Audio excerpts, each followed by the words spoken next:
In 2016, California wife and mother Sherry Papini disappeared for 22 days. When she was found, she told authorities a detailed account of being kidnapped and tortured. Years later, in a stunning twist, Papini pled guilty to making false statements about what happened to her, setting off a media firestorm. Now, for the first time, Sherry Papini is telling her side of the story and revealing shocking new information. Sherry Papini, Caught in a Lie, an ID documentary event, Monday, May 26th at 9 on ID. Set your DVR.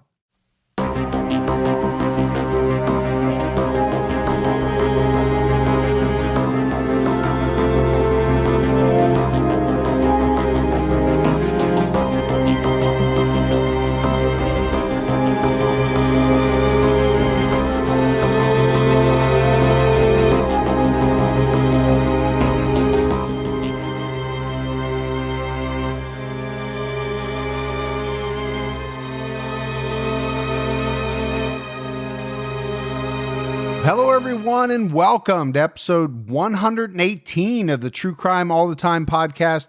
I'm Mike Ferguson, and with me, as always, is my partner in true crime, Mike Gibson. Gibby, how are you? 118, man. It's crazy, isn't it? It is crazy. Me, I'm all right. Got a cold, but, you know, that is what it is.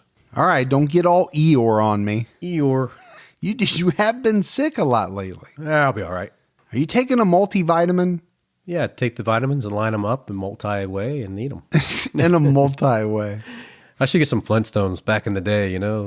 It'd be better than nothing if you're not taking anything. Yeah, I thought I was eating healthy enough. Maybe not. You might not be eating enough. I eat a lot, though. Do you? No, not really. I didn't think so. Yeah. All right, so let's start out with shout-outs. Okay. Patreon shout-outs. We had Diane Hansen. Hey, Diane. Becky Berge. Becky Baj. Vika. Vika. Amy Wright. Hey, Amy. Christine Solange. Ooh, Solange. I like that name. I do like that.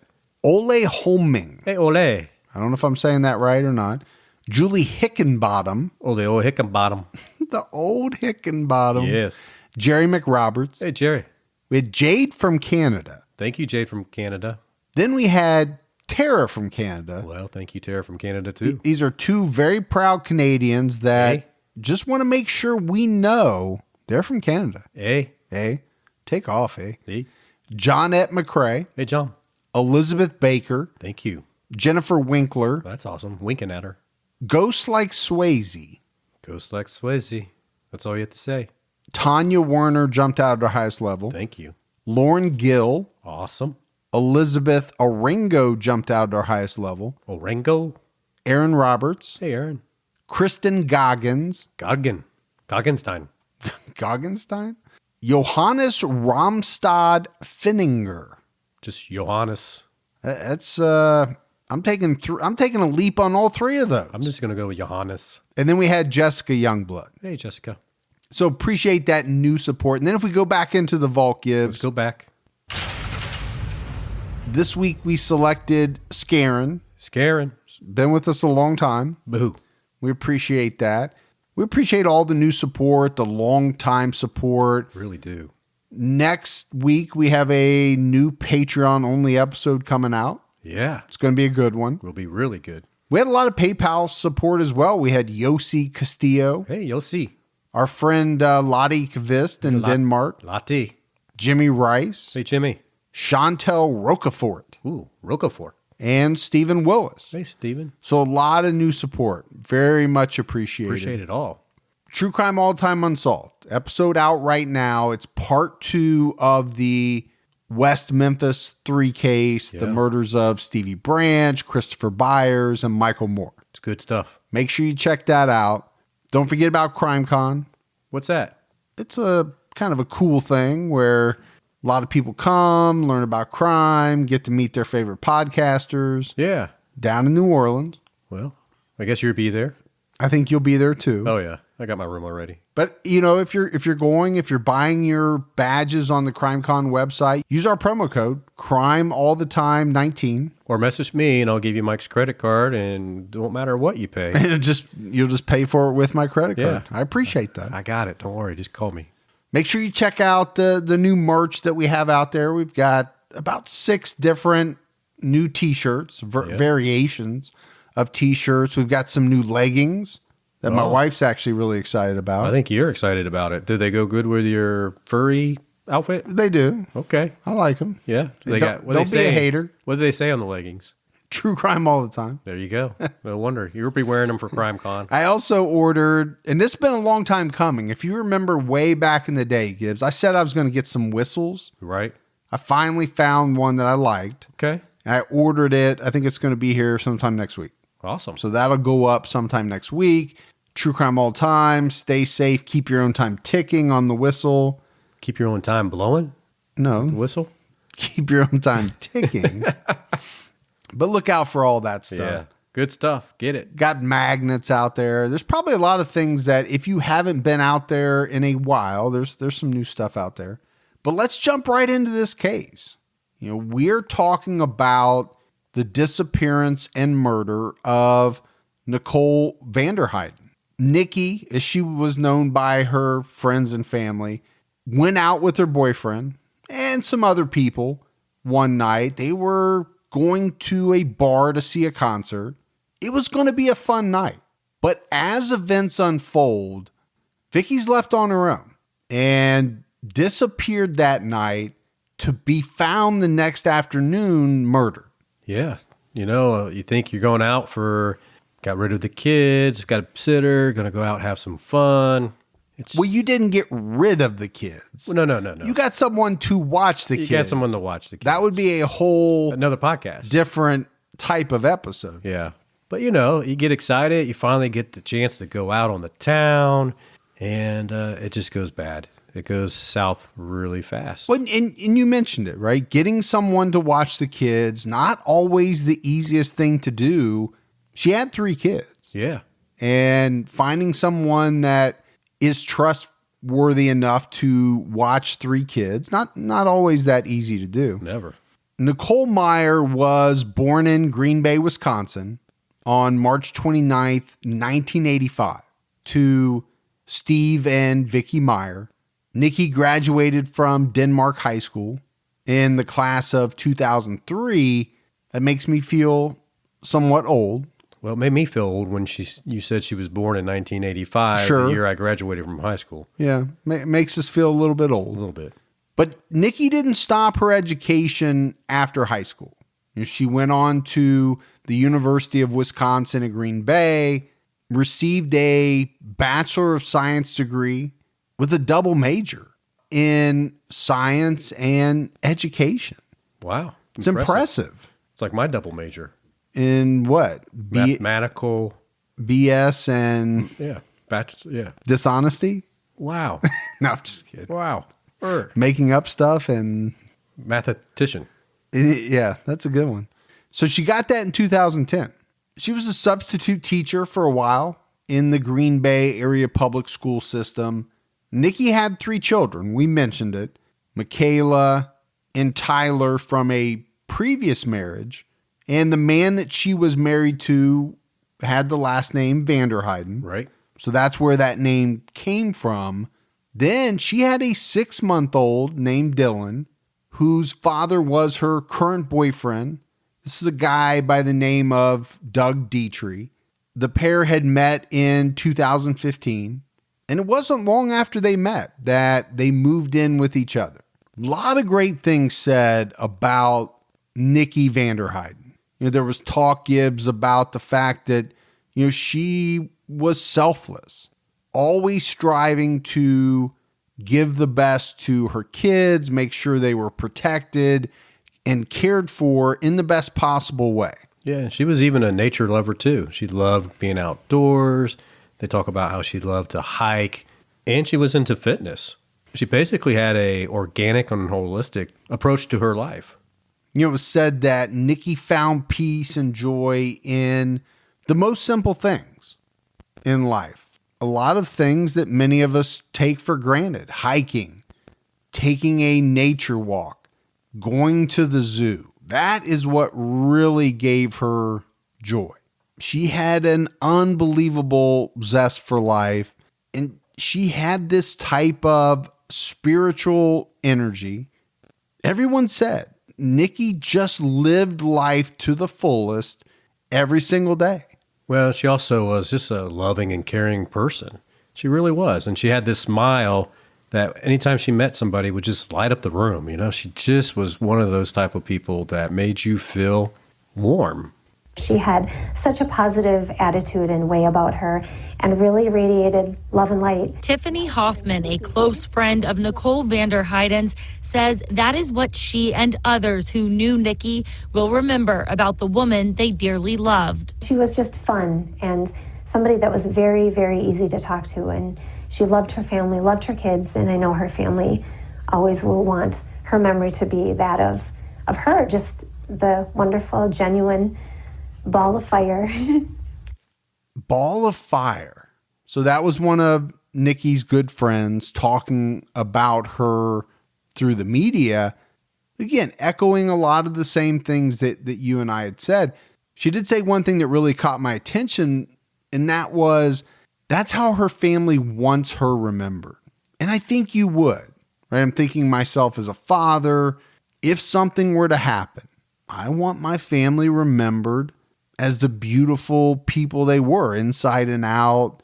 You know, I don't want them remembered or defined by whatever tragedy may have happened.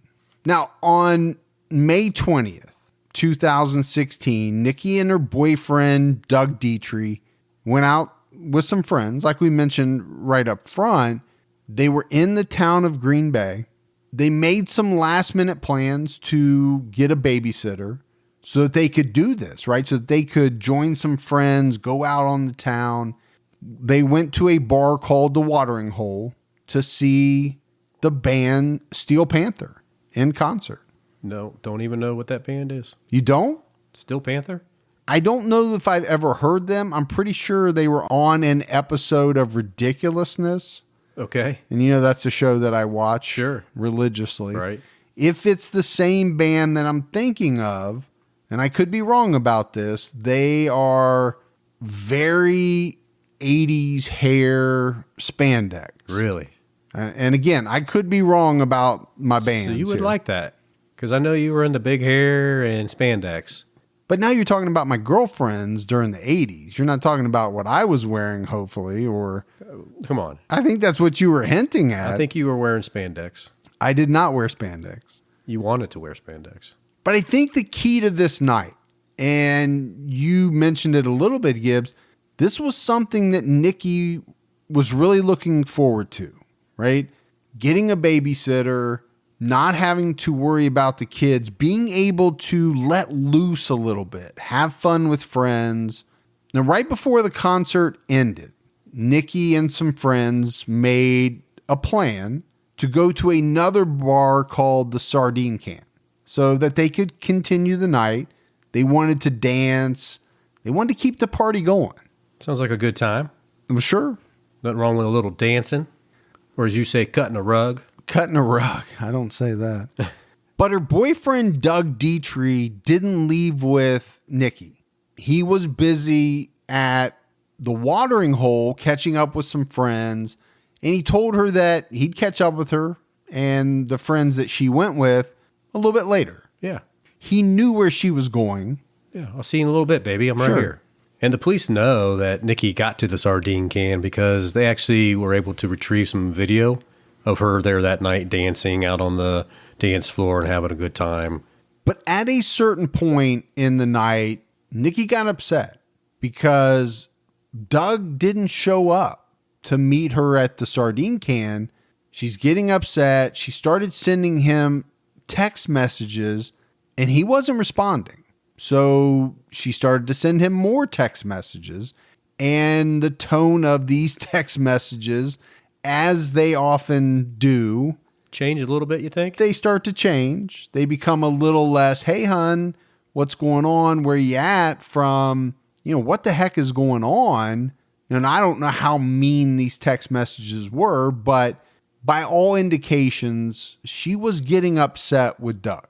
Because I think at a certain point, Gibbs, she started to believe that, maybe Doug is hanging out with another woman.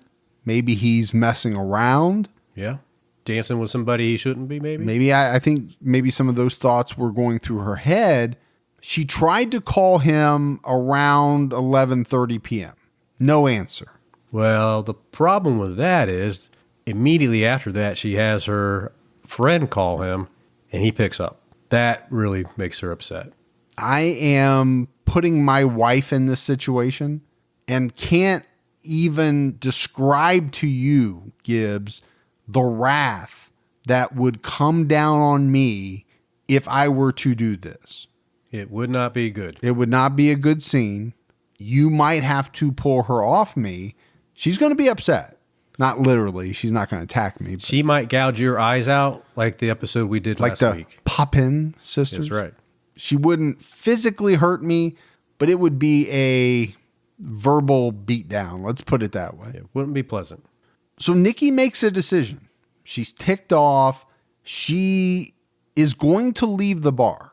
She's not going to wait for Doug to show up. A friend of Doug sees her leaving the bar upset. He chases after her and asks her not to leave. You know, hey, come back, hang out with us. Doug will be here. But she's not having it. She's had enough and she left. This same friend of Doug's would later say that Nikki continued to walk away, walked up the street, made a left turn, and then vanished. That's the last time that he ever saw her. Right. Now, what we know and what comes out later is that she went to a bar called Richard Cranium's. That's a good name. Yeah. Dickhead. Now, Doug eventually made it to the sardine can, only to find out that Nikki had left. So he grabs his friend Greg, and Greg drives them around the area trying to find her. You know, he doesn't know where she's at. Greg has no idea either. They don't have any luck locating Nikki. So they drive back to the sardine can, and the two have a couple of drinks. And this is verified. You know, police can see this on the video surveillance tape. Now, after that, Doug and his friend, they headed towards Doug and Nikki's home. On the way, they continued to look for her, didn't find her. They got back to Doug and Nikki's house sometime around 2:30 a.m. But it's just the very next afternoon, a local farmer by the name of Richard VanderHeyden called 911 to report something shocking that he saw while he was working his farmland. When the police got to VanderHeyden's farm, he originally told them that he thought he saw a dead deer, mostly because of, you know, what he said was the sight of reddish hair, but he quickly realized that it was a young, bloody woman lying in the weeds. You and I talk about it all the time, Gibbs. Imagine just stumbling upon a horrific crime scene, a dead body. It would be a nightmare. It would be. Yeah. Even though you have nothing to do with it, it's on your property. Yeah, and you know me, with my record, I'd have to get the heck out of there. Well, you would just run. I would right have to. Away. You wouldn't have called police. You'd just turn around. I'd have to. I couldn't stay. Got your Jason Bourne thing of identifications, picked a new one, and gone. Ready to go. And I can flat out run 5 miles an hour for 2 seconds. That don't seem like much. It's not. I remember he was in the movie, and he goes, I know I can outrun everybody in this bar, and I can run with something crazy, something like right. I can flat out run for so many miles per hour for 10 minutes or something. I'm in the worst shape of my life, but I'm 99.9% positive that I can run 5 miles an hour for 2 seconds. Yeah, I was good for that too. You know, yeah. I'm in pretty decent shape. I think I'd make it maybe a little bit longer than that. I think you were selling yourself short there. Yeah. But getting back to this scene, it's horrific. Nikki VanderHeyden was naked, with the exception of the fact that she had her socks on and a wristband. But essentially, she's found naked. The sheriff who was out at the farm noticed major trauma on the side of her face. She'd been beaten. He could also tell that she had been strangled, and we'll find out later that Nikki had been raped. But at this point in time, they don't know who she is. The sheriff has to begin the work of trying to identify this naked woman that is obviously the victim of a brutal crime. And it's not easy at first. We mentioned the fact that she was beaten. She had some very serious wounds to her face. Some of the research Gibbs indicates that she really was not recognizable. But deputies get their first lead at about 4:30 that afternoon when Doug Detrie called 911 to report his girlfriend, Nikki, as missing. Which seems like a long time, knowing that, he came home from the bar the night before, knowing that she's not there, right? Maybe he was just thinking that she probably went to her friend's Heather's house and spent the night. Yeah, let's talk about it. You think it's strange. I don't know if it is all that strange. She's ticked at him. He knows that. He also knows that he didn't really handle things very well the night before. Well, that's true. He got caught doing something. We don't know what that is, but at the very least, it was not responding, not picking up when she called. Right. He knows she's very upset with him. And maybe, in their past fights, is what she does. That she goes somewhere else for a while and comes back later that day. And that could be true, and we don't know that. And we don't. So is it weird? Is it strange? Maybe, maybe not. What I will say is, for me, if my wife doesn't come home that night, it's not going to take very long. It's not going to take me until 4:30 the next afternoon to sound the alarm bells. You always said if she didn't come home, it would be like a party. Right, but before that, I would need to sound the alarm bells. Oh, okay. Yeah. Okay, gotcha. I would never say that. But I think it's an important point to bring up, right? Everyone's relationship is a little different. Yeah. You're exactly right. How they handle things after an argument. Yep.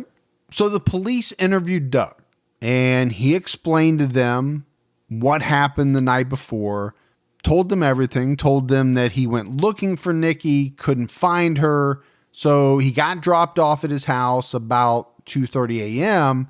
and he went to sleep. Doug said he slept till about 6 a.m., which is not a lot of sleep. That's like Gibby sleep. Yeah. About 3 hours. That's a good night's sleep right there. But he adds that he got up once in the night to check on the baby. Now, we asked the question, was it strange that it took that long to report Nikki missing? I think investigators thought it was. From the very beginning, why did he wait so long to, give us a call? Number one, she's the mother of his child, a very young baby. I think they felt, Gibbs, that he should have acted with a much greater sense of urgency. But like we just said, right? They don't really know how their relationship is and maybe how they handle things a little bit different. So the police are questioning Doug, and at one point they asked him, so when you left the sardine can and drove around for another 30, 40 minutes, did you do anything to cause her to go missing? Doug said no. He did not cause Nikki to go missing, not at all. I think the issue with this conversation, Gibbs, is the police know something that Doug doesn't know at this point. And that's that they had already found Nikki's body, earlier that day. And they also believed that she had been murdered. So now the police know for sure who the victim is. And it's Nikki VanderHeyden. And they have to go about the awful task of notifying her family. So once her friends and family find out, obviously Gibbs, they're grief-stricken. But I think they're also shocked and disturbed by the brutality of Nikki's murder. Now, after police informed Doug that they had found Nikki, they continued to question him. And I think very quickly, he became the prime suspect. Like most husbands and boyfriends do, detectives get a warrant to search the home that he shared with Nikki, and they make some interesting finds. They found blood on the floor of the garage. They also found some blood inside Nikki's car on the headliner. They found some on the side of the seat. They even found some in the back seat. Now, Gibbs, one thing we haven't mentioned yet, and it comes out later, but during the examination of Nikki's body, they found a footprint on her back.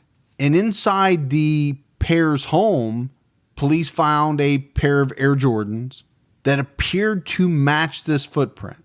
And what's more, it looked like the Air Jordans had blood on the bottom of them. Pretty suspicious stuff.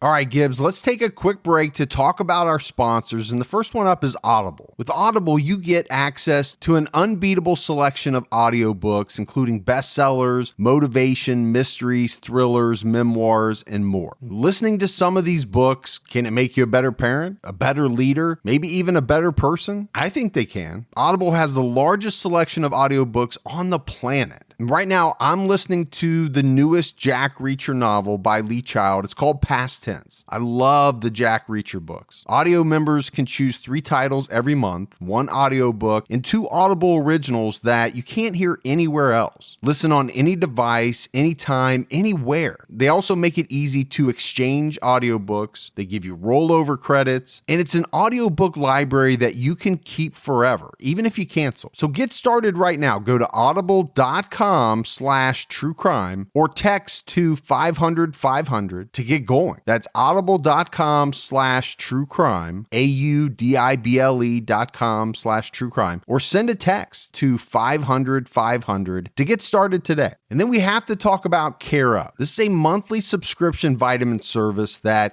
delivers completely personalized vitamin and supplement packs right to your door. This is the year. Make health and wellness a top priority with the help of Care Of's monthly subscription vitamin service. They have a 5-minute online quiz that's really fun to take, and it helps you figure out what vitamins that you want to add into your pack. Then your personalized Care Of subscription box gets sent right to your door every month with personalized daily packs. Great for a busy on-the-go lifestyle. And I love it. Every time I pull the daily pack out, it says, "Hi, Michael." There's either an inspirational quote, something funny written on the pack. It's just a cool way to start my day. And a portion of every sale goes towards the Good Plus Foundation, which provides expectant mothers in need with valuable prenatal vitamins. So take advantage of this month's special New Year offer. Get 50% off your first month of personalized Care Of vitamins. Go to takecareof.com and enter our promo code TCAT50, TCATT50. That's takecareof.com, promo code TCAT50.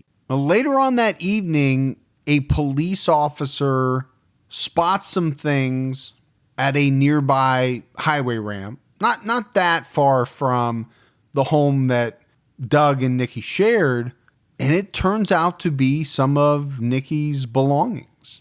They discovered her clothes, her cell phone, and her purse. It's a good find for the police. No, it it's really big. is. Yeah, it's big time.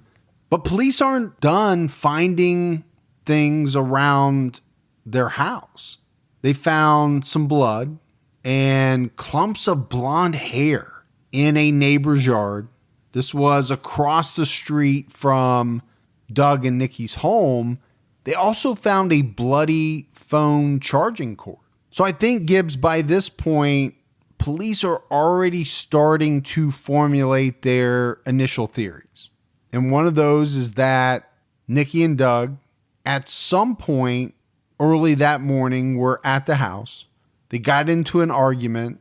It escalated. They got out into the yard and they started fighting. And Doug strangled Nikki with this phone charging cord. Now, they don't have any evidence that proves that happened, but I think they're theorizing about what could have happened at this point. But the one thing they do is they send all these items off for DNA testing. So they're going to wait for the DNA results to come back. But they're also going to arrest Doug Detrie. Now, they don't charge him with Nikki's murder, but they detain him for about 2 weeks on what was listed, Gibbs, as a probable cause finding. He had $1 million bond for that period of time while this DNA is being processed. But at a certain point, right, with a couple of weeks pass, they realize they can't hold him any longer. First of all, additional evidence starts to come in. These DNA results start to come back, and police are shocked, at these DNA results because it shows that the blood in Nikki's car is not hers. It also showed that the blood in the garage was not even human blood. Well, even the shoe that they tested will come back that's not blood as well. So they thought they had a gold mine of evidence. Turns out it's not. They got nothing. And it makes sense why they have to release them. Sure. I think they thought, and somewhat rightfully so, he had something to do with Nikki's murder. But the evidence that came back didn't support it the way they thought it was going to. Now, one thing did come out of this arrest of Doug Detrie. At the time he was arrested, he was wearing a Fitbit. I don't know if you have one of those, Gibbs. My wife has one. She wears it all the time. Yeah, I don't have one. Maybe I ought to get one. I refuse to buy one because I just assume it would tell me, you're not fit. It buzz all the time. You need to get up, move around. Please don't wear me until you at least reach a certain level, an acceptable level of fitness to where you should be wearing a Fitbit. You need to take more than 500 steps a day to even put me on your wrist. Exactly. Yeah. But this Fitbit becomes a big deal in this case because the police take it and they're able to pull some data off the Fitbit that's stored on it. Which is critical because the data is going to show tracking where he was at certain times of the night. And what it also does, it tracks the heartbeat and the steps. And it's going to show the police at the time of her murder that he was actually asleep. And during that time, he took less than 20 steps in an hour. So again, it just confirms that there's no way that he could have been participating in anything to do with her murder. If he was wearing the Fitbit. And there's the key. Because there's nothing that says, I can buy a Fitbit and I can put it on somebody else. There's no way the Fitbit knows it's not me. No. He could have put it on one of his sleeping kids. Could have. I'm not saying he did that. No, but no, you're right. I'm just saying, and we'll get into it more when we talk about the trial. There is a lot made out of this Fitbit evidence. I want to make sure that I get my 2 cents in on it. Yeah, I do find it interesting, with the technology behind the Fitbits and the Apple Watches and the Alexa devices and things like that, how they all are starting to play or can play a role in investigation. It's one of those things. Be careful what you're doing. Yeah. If you're a criminal. Wearing technology that you may not fully understand what it's doing behind the scenes. Absolutely. Now, what I will say is that in the eyes of the authorities, the Fitbit data supports Doug's story. And they end up clearing him essentially, based on this information, along with the DNA. Yeah, absolutely. I mean, it wasn't just the Fitbit. Yeah, the DNA was a pretty big part. It was. But it's a big thing for Doug, right? Oh, because he's got a 6-month-old son that he has to raise, and he's dealing with the loss of his girlfriend, and he wants to help find her killer. Yeah. Let's get the efforts off of me now, and let's put them where they need to be. Let's find the right guy. Yeah.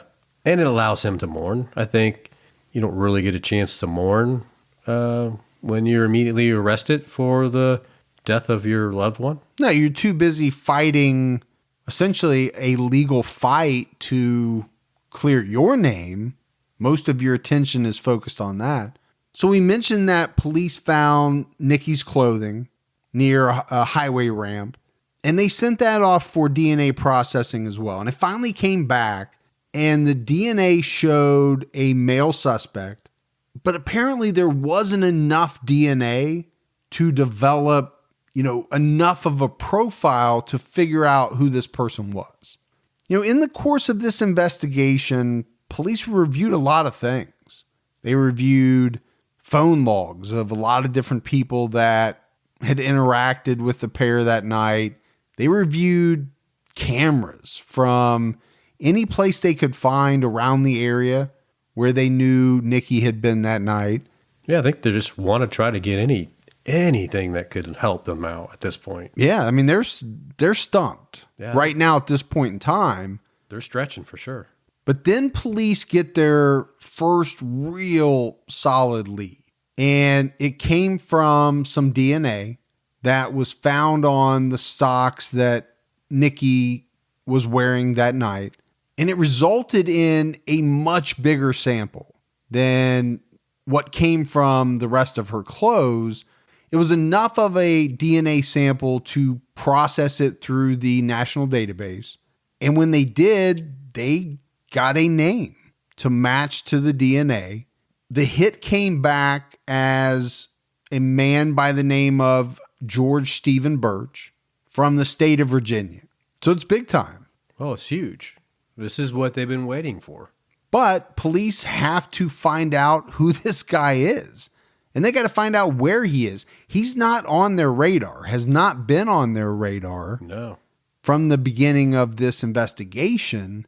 They ultimately find out that there's a George Birch who moved from Virginia to Green Bay, Wisconsin on March 1st, 2016.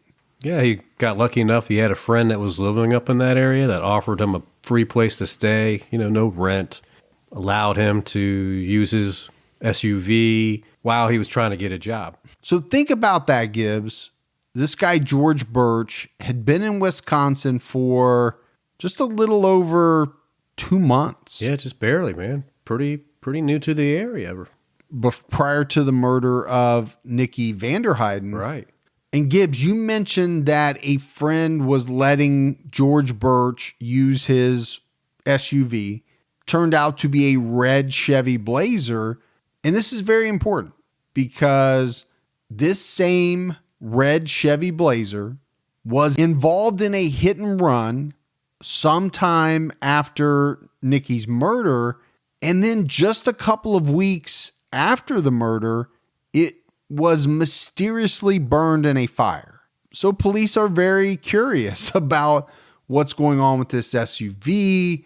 Why does this man, George Birch's DNA, match the DNA found on Nikki's socks? So when authorities put George Birch's name into their system, this fairly recent hit and run report pulled up. They began doing surveillance on him while they continued their investigation. And one thing they learned is that during this hit and run investigation that had occurred earlier, George Birch had turned over his cell phone to the police. So investigators in the murder of Nikki VanderHeyden, they submit a request to get copies of the GPS information from his cell phone. And they also put a request in to get information from his email account. The police were excited about this find because they knew with the Google dashboard, they would be able to get a report basically telling them every site that he visited, how long he was on those sites, whatever videos he looked at, if there was on YouTube, wherever. They're going to get all this data. The Google Dashboard program also combines cell phone tower data, local Wi-Fi hotspots, and GPS locators to calculate the actual location of the phone at any given time. That's pretty intense, man, if you think about that. Well, we talked about technology. Police know that this type of data could provide them with invaluable evidence. I mean, if you know what somebody's searching, if you know based on all these things where their phone it was at this point, that point, and that point, you're assuming that that phone's traveling with them. It's pretty good information. So the investigators followed procedures and they got a subpoena to gain access to all this data from Google directly. And it's critical. They need this. It's so important. And they have to make sure they do it the right way, because otherwise, if they get to trial, the judge might not allow it. So eventually they do get these reports back from Google. And one thing Gibbs, they notice right away, Birch had a lot of interest in this case. He had searched extensively about the investigation into the murder of Nikki VanderHeyden. He read a lot of articles about the discovery of her body. Going back to the GPS data, the police learned that George Birch was actually at the bar Richard Cranium's on the night Nikki went missing and was murdered. And that's huge. But it doesn't stop there. Even better, Gibbs, is probably that the data shows George Birch left the bar at 2:30 a.m. and he drove to Nikki's house. And he stayed there for about an hour. I mean, this is very precise stuff. You know, the technology today can pinpoint you pretty accurately. And it does. Or at least your phone. And the assumption is you have your phone with you. Yeah, and it really does pinpoint it. It will show that he was at the site where the body was discovered. And again, it will pinpoint that he was on that exit ramp on the expressway where the police officer found the purse, the clothes, and her phone. This is all very damaging to him. There's no other way around it. Oh, extremely. And then I think to kind of end it, the data showed that Birch arrived home at 4:22 a.m. So just another nail in the coffin, really, because it's going to identify this is his address that he calls his residence. So if he ever said, that's not me, that wasn't my cell phone, well, wait a minute, why did it pull in at 4:22 at this house where you sleep every night? And then was probably there until you got up and went whatever somewhere else the next next day. morning. I think this was enough for police because in September, about 4 months after Nicole VanderHeyden's murder, George Birch was arrested and charged with first-degree intentional homicide. Well, the man who's been arrested and now jailed but not charged in this case had recently moved from Wisconsin to Virginia. But George Birch quickly became a suspect as investigators began following the evidence. One of the key things that we needed to do following Mr. Birch's arrest was interview the people close to him to establish a timeline, identify other locations for possible evidence. Through our investigation, we are now able to place Mr. Birch on South Broadway when and where Nicole was last seen. We are also able to place Mr. Birch at the location of the homicide, the location Nicole's body was found, and the location where additional evidence was recovered. So that's authorities, Gibbs, saying essentially what you said, but then they come out and give a little bit more, some more details on the cell phone evidence. George Birch became a suspect after DNA evidence taken from Nicole VanderHeyden's body was matched to samples taken from Virginia and in a Green Bay hit-and-run accident. During this morning's preliminary hearing, the lead investigator in this case, Brown County Sheriff's Detective Brian Slinger, testified the DNA match came through the state crime lab. It was later confirmed from a comparison sample taken from Birch at the Brown County Jail. Now, Slinger also testified that data taken from Birch's cell phone acted like a GPS in placing Birch near the location VanderHeyden's body was found. So a report comes out after they have the preliminary hearing. He's arrested. They have the preliminary hearing. There's enough evidence to go to trial. I would say so. Pretty strong. Pretty strong. But that trial wouldn't happen for a little while. It started on February 19th, 2018. I think going in, the prosecution felt that it had a very strong case, but Birch has a defense team. They're going to try to do their job, convince the jury that the prosecution has the wrong man on trial. They're going to try to shift the blame back to Doug Detrie. That's going to be one of the defense's main goals. Because really all they need to do is try to show reasonable doubt, right? Is what they're trying to achieve here? Sure. And I mean, if you're the defense, that's what you're trying to do. But I do think this is a somewhat of a strange trial. It's almost a trial of technology in a lot of ways, some of the technology that we've mentioned. The prosecution has Doug Detrie's Fitbit data. We mentioned that. What that Fitbit data shows is that, assuming he was wearing it, he was at his house. Yeah. And sleeping for a good period of time. More importantly, during the time that she was determined to be murdered. No, I think that's the key. You're right. They also have the Google dashboard data, which you talked about. Sure. Which shows George Birch at essentially all the wrong places at the right times. Yeah. If he is the one that has his cell phone in his hand. Which we assume he does. Right. As a defense team, I would think this is going to be pretty hard data to refute. I think it would be extremely hard. You're exactly right. I don't even know how you end up attacking this. Unless you can come up with something where, you know what, he lost his phone, somebody else had his phone. But at the end of the day, you still have to explain why this lost phone pulled in your driveway and stayed there for the rest of the night. And on top of that, that your DNA matches some DNA that was found on the victim. Yeah. All going to be extremely difficult. Doug Detrie testified at the trial. And he said that he and Nikki went out that night to have fun. He added that they typically didn't drink and really didn't drink to the extent that they did that night. That was unusual for them. And I think they drank at a fast pace, which probably got them a little more buzzed a little sooner. Faster. Yeah. Sure. Kind of like you and your Frank the Tank. Oh, I can go from 0 to 60 in no time at all. He told the jury that when Nikki went on to the next bar, which I believe was the Sardine Can, he stayed behind drinking. He did smoke a joint. And he talked about the fact that Nikki was upset with him because he was still hanging out with his friends at the other bar. Yeah, and some of those text messages were pretty brutal. No, they were. I think, she was in some of the messages accusing him of being with other women. Some accused him of being abusive. One specifically said, "You hurt me all the time." Now, she's also drunk. Yeah. She's mad. She's lashing out. But how much of that is true? We don't know.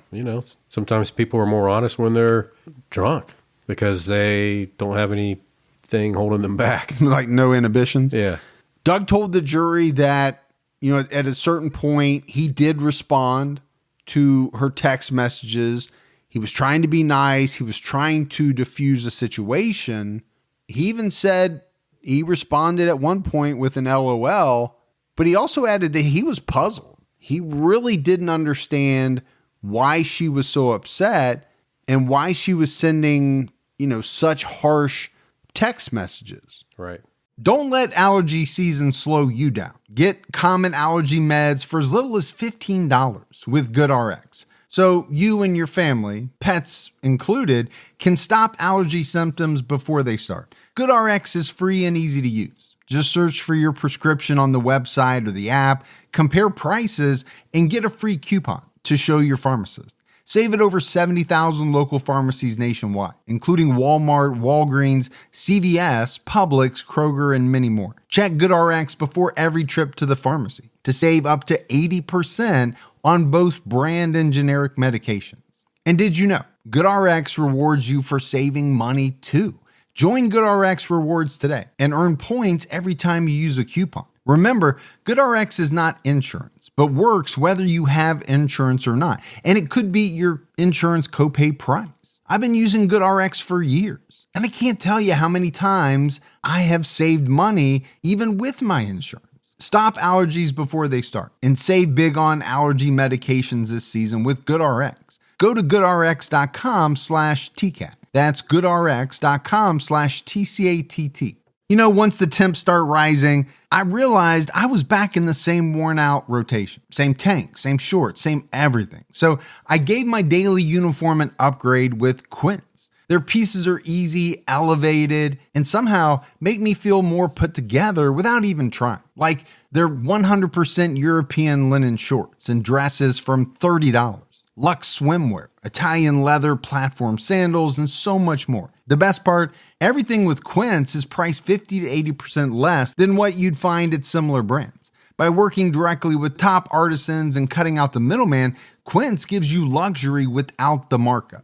And Quince only works with factories that use safe, ethical, and responsible manufacturing practices and premium fabrics and finishes. I'm getting ready to stock up on shorts for summer from Quince, and I know they're going to be amazing because everything I've ordered has been of the highest quality, and the prices are amazing. Treat your closet to a little summer glow up with Quince. Go to quince.com/TCAT for free shipping on your order and 365-day returns. That's QUINCE.com/TCATT to get free shipping and 365-day returns. Quince.com/TCAT.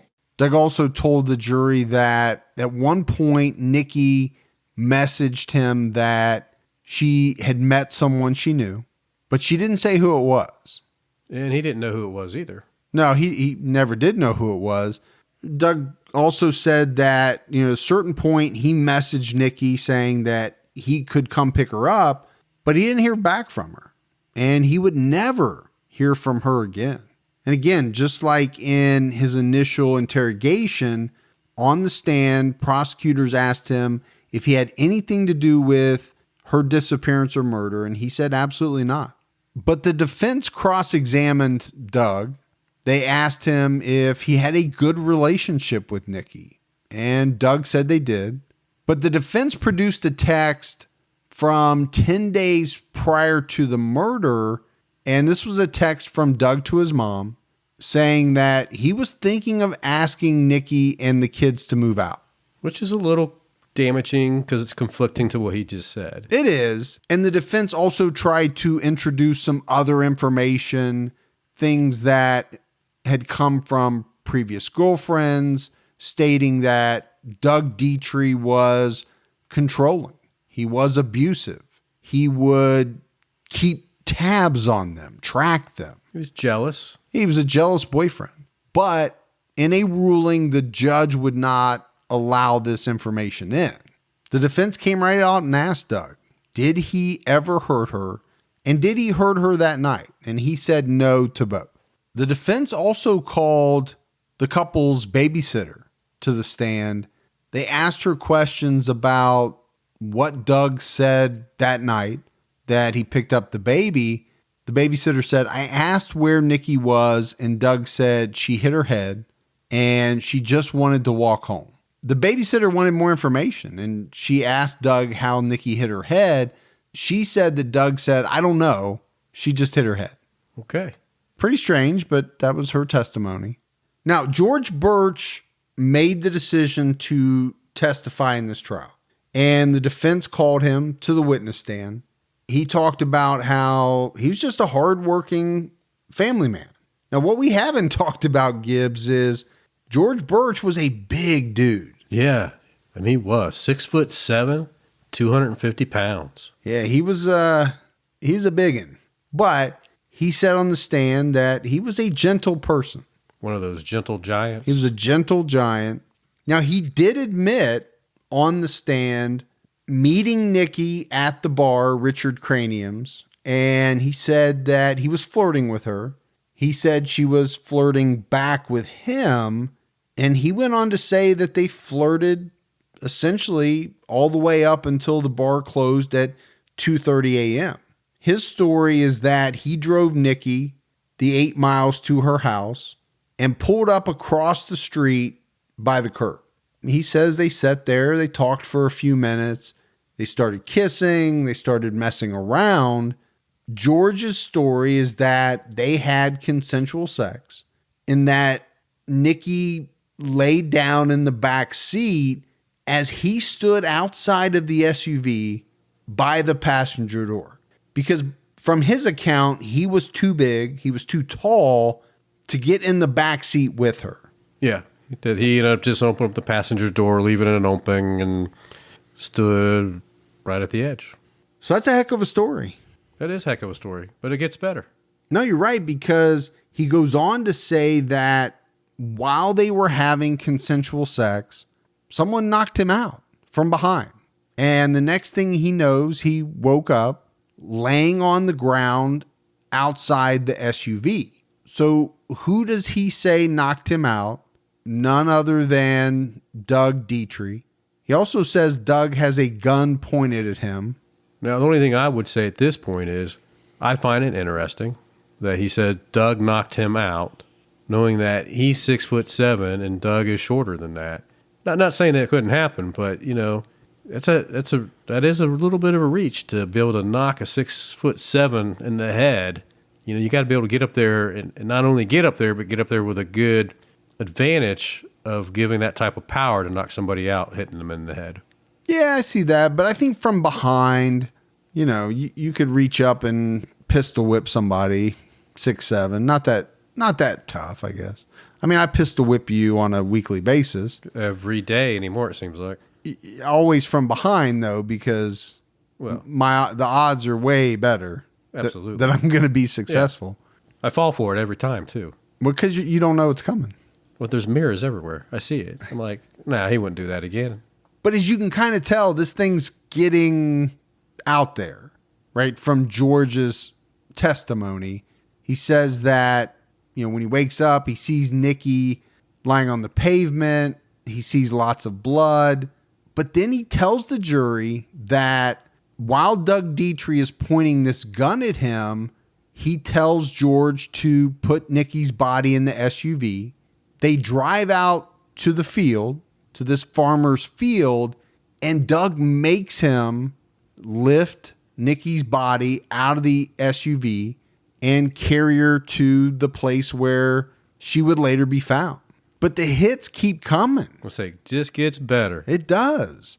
Because George continues his story by saying after he dropped Nikki's body, he lunged at Doug, knocked him over, took off running, jumped in the SUV, and he drove off. And magically, when he got on that ramp, he said, look, I got to get rid of this purse, this cell phone, and these clothes. This is a good time to do it. I'm throwing them out the window right here, right now. Now, let's not go to police and tell them what's happened. No, because that would not make logical sense besides in everybody else's mind. And then the next day, George says he met up with some friends and they went fishing. Because that's what you do after experiencing an event like that. But a couple things. George knows what evidence they have against him, right? They know they have this GPS. Right. That's kind of nailing him to the wall.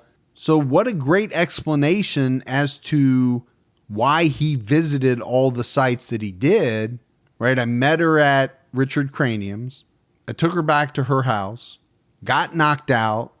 Doug Detrie forced me to take the body to the field. That's what put me in the field. Then I figured I got to get rid of this stuff. That puts me at the freeway exit ramp. You have to explain it somehow, Gibbs. Man, he did the best that I guess he thought he could do. The defense asked George why he didn't call 911. Why'd you go fishing? Why didn't you call 911 that night? Why didn't you call them the next day? Why'd you go fishing? And George had a pretty interesting answer for them. He said, where I come from, you don't tell on people. People get killed all the time where I come from for doing that. Yeah, that's his logical response. Now, George was from the Newport News, Virginia area. Yeah. There's parts of that area that are extremely rough. Yeah, no doubt about it. But I don't, you're still a grown adult man and witnessed 6'7", 250. Yeah. There were some people in the courtroom during George's trial that we have to talk about, Gibbs. It was the family of a man by the name of Joey White. In 1997, Joey White was killed in Newport News, Virginia, and George Birch was accused of his murder. These two guys apparently were neighborhood rivals. Now, the jury's not going to hear any of this, right, in this trial, but the family made the trip. They wanted to see George Birch on the stand. They wanted to stare at him. They were upset because George Birch got off, didn't serve any time for the murder, because in that case, he had another elaborate story. Yeah, to the point that the mom, she told a newspaper it really frustrated her because the whole time he was telling this elaborate story, when the jury really wasn't paying attention to him, he would look at her and give her this smirk. And she knew. She knew that he knew he was getting away with murder. And she's never forgotten that. And she just wanted to make sure this time he wouldn't get away with it. Now comes the prosecution's chance to cross-examine George Birch. And this part, for me, Gibbs, was one of the most interesting parts of the trial. And I want to play a little bit of the district attorney and George Birch going back and forth. When we got there, the light was on. She said the babysitter was up. Why would that be a problem? Why wouldn't you just ask the babysitter to go home and go inside? Sir, I don't know. I've never been in her house. I don't know her babysitter. So Nicole would rather have sex with you in front of her neighbor's home with your butt hanging out the door of the car than ask the babysitter to go home? Sir, I don't know. What did she tell you about how painful it was? She didn't express that she was in any pain at all. Deep, soft tissue contusions to her mons pubis and abrasions to her left breast. You heard the doctor explain those injuries and explain that they would be painful injuries, even if they were consensual. You heard that, right? I believe that's what she said, but I'm not sure. So there you get a sense of the back and forth between the district attorney and George Birch. And we really haven't talked much about the medical examiner and what they said about the injuries to Nikki's body. But we did say, Gibbs, very early on that she was not only murdered, but she was raped. And you hear the district attorney talking about it. The injuries that were noted by the ME to Nikki's genital area. They were somewhat extensive. But again, George is claiming that they had consensual sex. The other thing that the district attorney kind of grills him on is his story about being hit over the head, right? If you were hit so hard, you're 6'7", 250, somebody knocked you out with a blow, why didn't you have any bumps, bruises, cuts? Something to show for it, right? You didn't have anything. All the people that you went fishing with the next day, when they were talked to, they said he didn't have any wounds. Well, George would tell the prosecutor, that's because I'm so tall. They couldn't see the wounds because I'm 6'7". And then the prosecution hits George with something that is just straight out of logical common sense. Why would Doug Detrie kill Nikki, but not kill you, George Birch? Why would he leave you around as a witness to tell the whole world that he killed this woman? Yeah, because he had an opportunity to kill you when he knocked you out. Sure. That was his chance to take down the 6'7", 250 giant when you were knocked unconscious for that period of time. And according to George, he's already a murderer. He murdered a woman. Why would he not murder this man, George? All he had to do was get the same phone cord, put it around your neck, and strangle you while you were out. Then the prosecutor hits him with his version of events, what he thinks really happened. And he said, you drove her home from the bar thinking you were going to have sex. But when you got there, Nikki wasn't going to do that.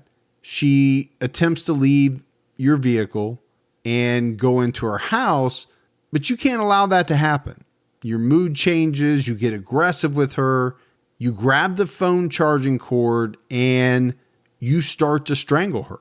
And you slammed her on the ground very hard many times as she tries to get away. Because that's one of the other things that came out from the medical examiner was some pretty extensive bruising on Nikki's back. Mm-hmm.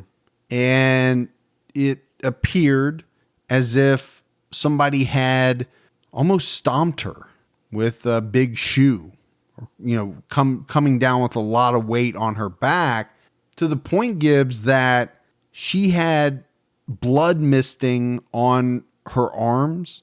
And the medical examiner thought that it was from, one of her final gasps or, when the force came down her back, Tense pressure. the pressure caused blood from her mouth to shoot out Right.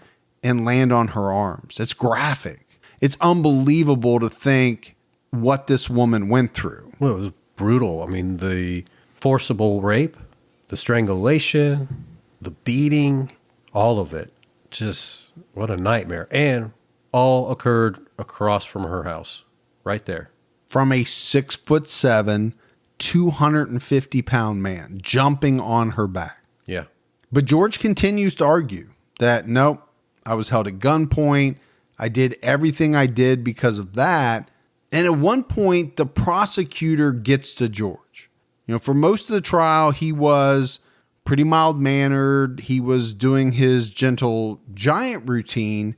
But at one point, the prosecutor got under his skin. George got upset, and his temper came out to the jury. They could see what he was like when he got angry. So after George's temper comes out, the prosecutor says, so I just want to get this straight, right? You were assaulted. You were held at gunpoint. You carried the mangled body of a woman to her final resting place.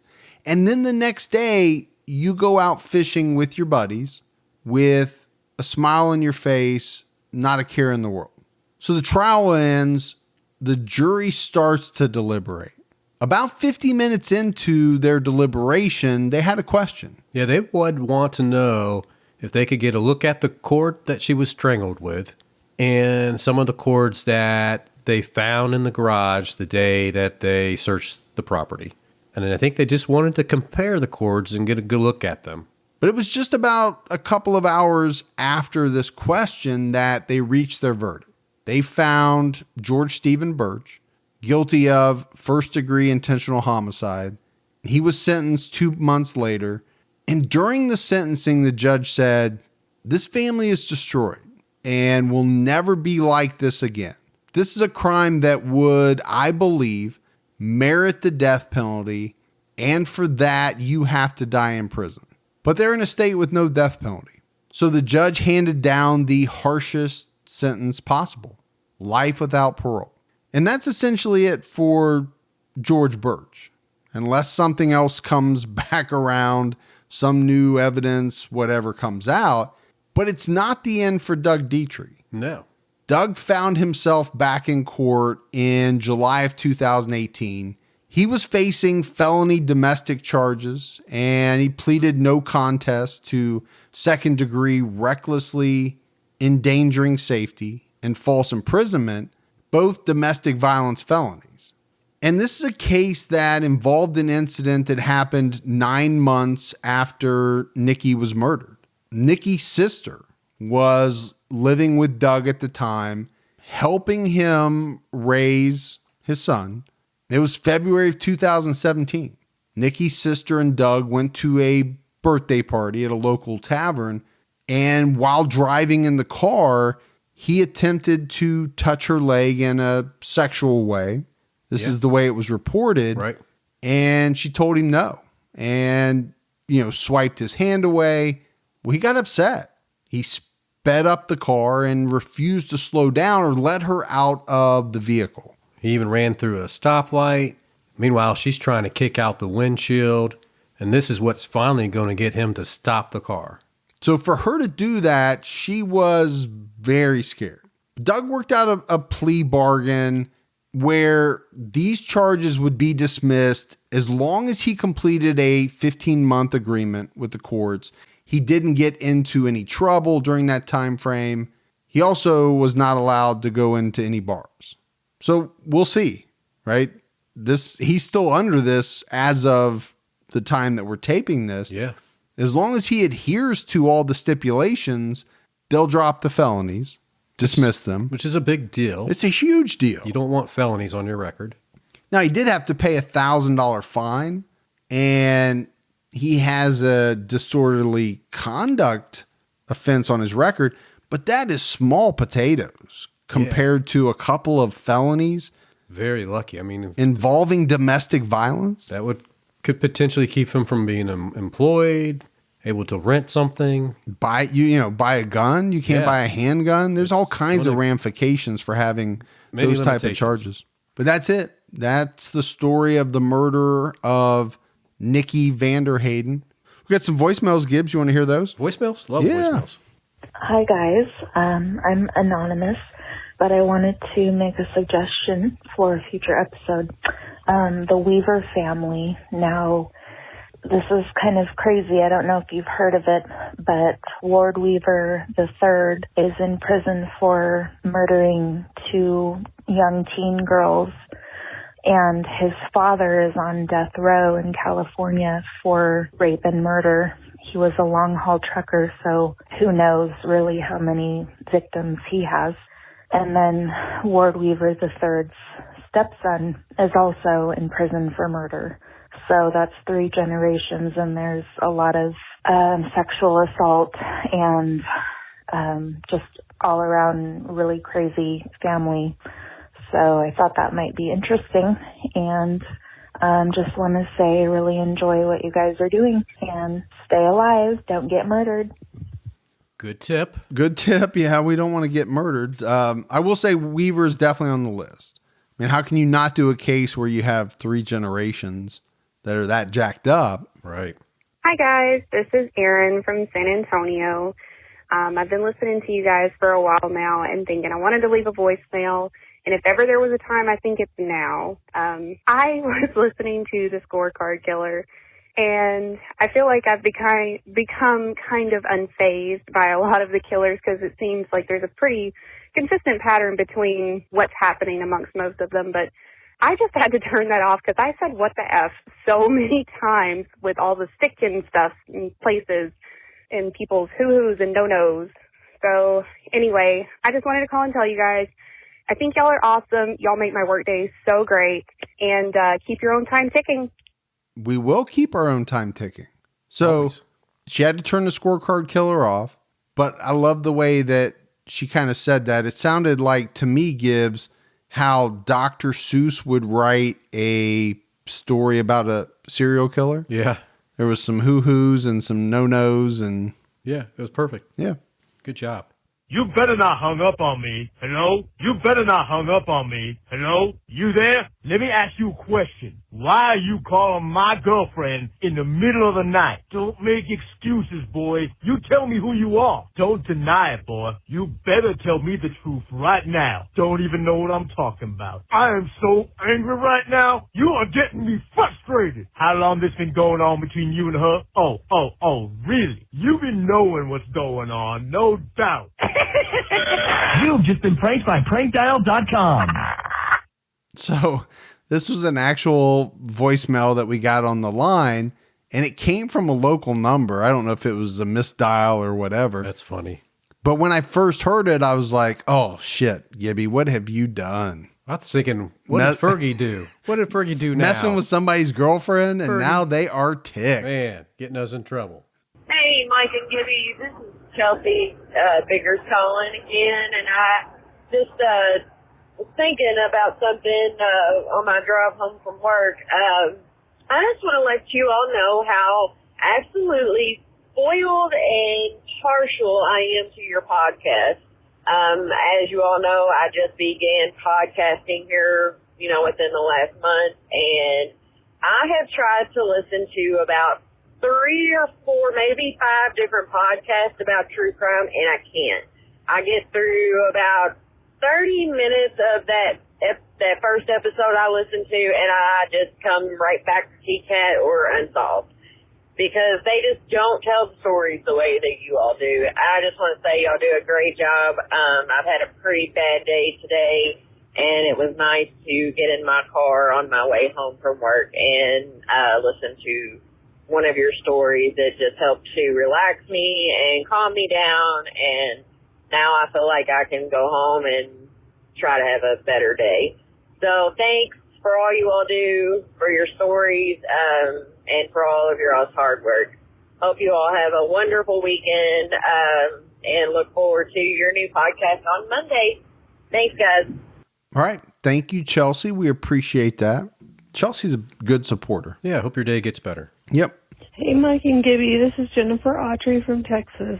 I hope you guys are not frozen in a block of ice up there. I was just listening to the podcast about Skylar Neese, and I just wanted to say that at the end, when you listen to the voicemails and the things that you said about Steven, just really warmed my heart. It just made me love you guys even more. Thank you so much for being so accepting and kind to someone who's suffering with mental illness. Most people don't feel that way, and I just think you guys are amazing, and I just love you even more than I ever did before, and that's saying a lot because I loved you so much before. Anyway, if you're cold, I hope your heat's working. I know it's like minus 50 up in the northern states. This week in Texas, it's supposed to be a balmy 70 degrees. Sure, there's no global warming. Don't worry about it. Anyway, I love you guys. I'll talk to you soon. Bye-bye. Well, it actually hit 50 here today. Yeah. Which was good. Felt good. But I will say, yeah, we love Steven. And actually, I think Steven has a voicemail on Unsolved. Yeah. Right now. Good one to go listen to. Where he busts my chops a little bit. Just and a tad. Get a kick out of it. About time somebody does. I know. You're too chicken shit to do it. Yeah, I keep telling you to. You just leave it out. I don't cut it out. You cut it out. You edit me all the time. I keep waiting for you to be on the podcast as you are in real life. I end up doing like 50% of the podcast, but when you hear it, you get like maybe 10 words out of me. You know? I cut all of Gibby out. Yeah. All right, everyone. Oh, we had mailbag too. Oh, yeah. Let's do a mailbag. So Cheryl Reed sent us another big package. Awesome. She sent us shirts that say just another sightseeing jackass, which are pretty cool. Yeah. Bunch of beef jerky, some great honey. Love it. Local honey. And then Ivy Lee sent us some specialty beef jerky from San Francisco. Awesome. So thank you all very much. Love it. All right, Gibbs, that is it for another episode of True Crime All the Time. So for Mike and Gibby, stay safe and keep your own time ticking.